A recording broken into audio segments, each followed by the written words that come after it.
seguinte, nós vamos falar de coisa muito séria agora. Ontem abordamos aqui no programa que a campanha do candidato à reeleição, o presidente Bolsonaro, protocolou uma ação alegando que emissoras de rádio não estavam vinculando as inserções do presidente Bolsonaro.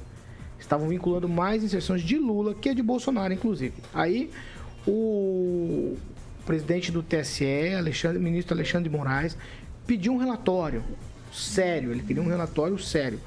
Aí, ontem à noite, o relatório com detalhes aí da denúncia, como eu falei, o pedido foi feito pelo ministro Alexandre de Moraes, ele foi entregue lá ao TSE.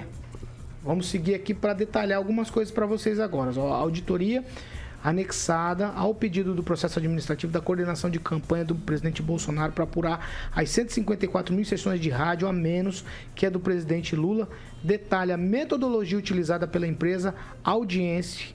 O documento foi entregue em menos de 24 horas, o prazo foi estipulado pelo presidente do tribunal.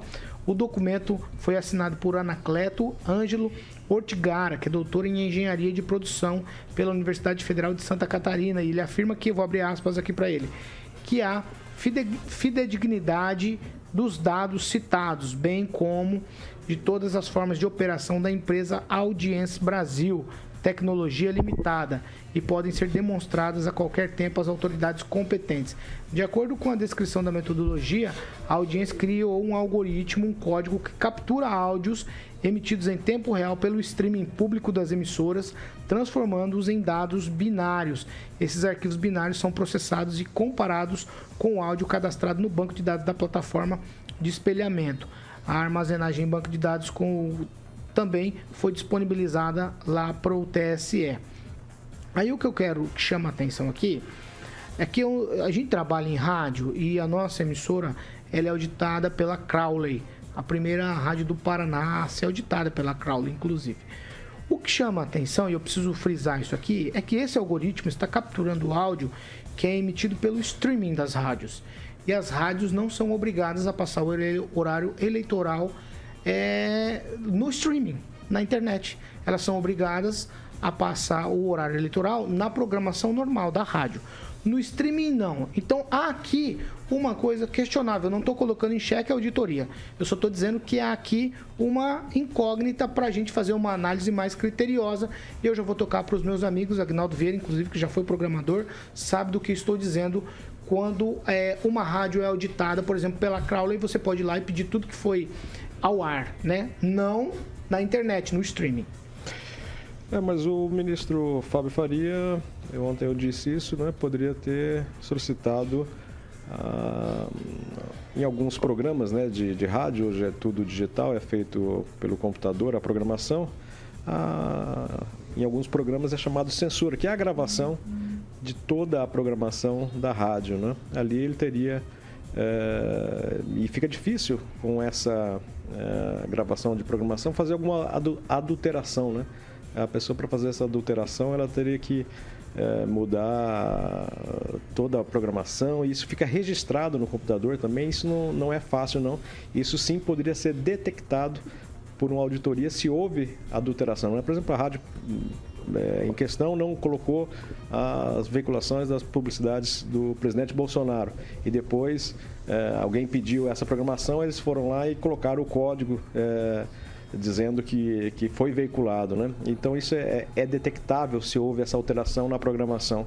Eu acho que seria mais contundente, e talvez tenha sido isso que o Alexandre de Moraes tenha dito, tenha pedido, né? Algo que seja realmente um documento comprovando que não houve essa veiculação, e tenho a imaginar, espero que não, para não ser apenas tirar o foco da questão Roberto Jefferson, né? Então, logo em seguida, vem com essa desconfiança por parte dos eleitores da campanha, da direção da campanha do presidente Bolsonaro, e especificamente de que rádios do Nordeste não teriam veiculado, né, onde justamente o presidente teve uma votação menos expressiva do que o outro candidato. Mas, se tiver como comprovar e for comprovado, as rádios serão multadas, né? E, enfim, teriam que fazer essa restituição dessas veiculações. O problema é que já está na última semana. Eu acho que teve apenas o tom de tirar o foco dessa questão do Roberto Jefferson. Pamela Bussolini, eu acho que é tudo muito interessante a denúncia, acho que ela tem que ser levada em consideração e tem que ser investigada. A única ponto que eu coloco aqui é que, na grande maioria, as rádios são auditadas por empresas terceirizadas, como a Crowley, que faz a nossa audição aqui todos os dias. Tudo que a gente fala e expõe aqui, tem lá uma audição sendo feita, a captura desses programas, né? Então, tem lá. Mas, no entanto, no streaming, na internet, no nosso caso, sim, está aqui, está na internet igual.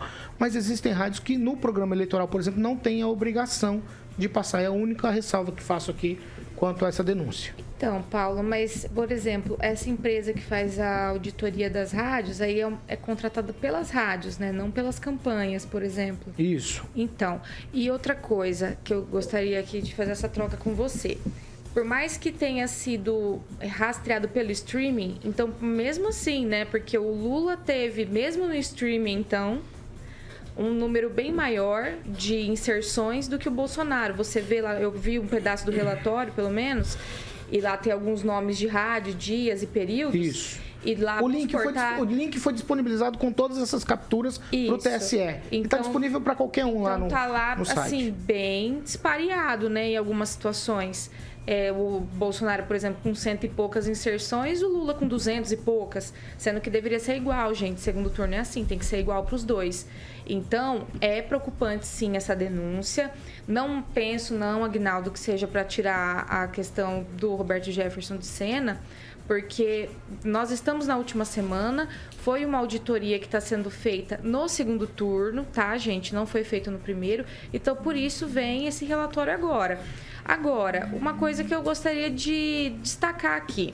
O Alexandre de Moraes, ele julga o que é prova e o que não é conforme o humor dele, né? Porque o Randolfo Rodrigues, quando ele quer fazer alguma coisa, alguma ação, mandar lá pros amigos dele, o Alexandre de Moraes aceita até print de WhatsApp, né? Como ele fez no caso dos empresários, né? Foi print de WhatsApp, não teve nem nota notorial do WhatsApp, que é o que a gente faz, né? Ou que a gente fazia, eu ando com medo, assim, eu não sei o que virou direito, né?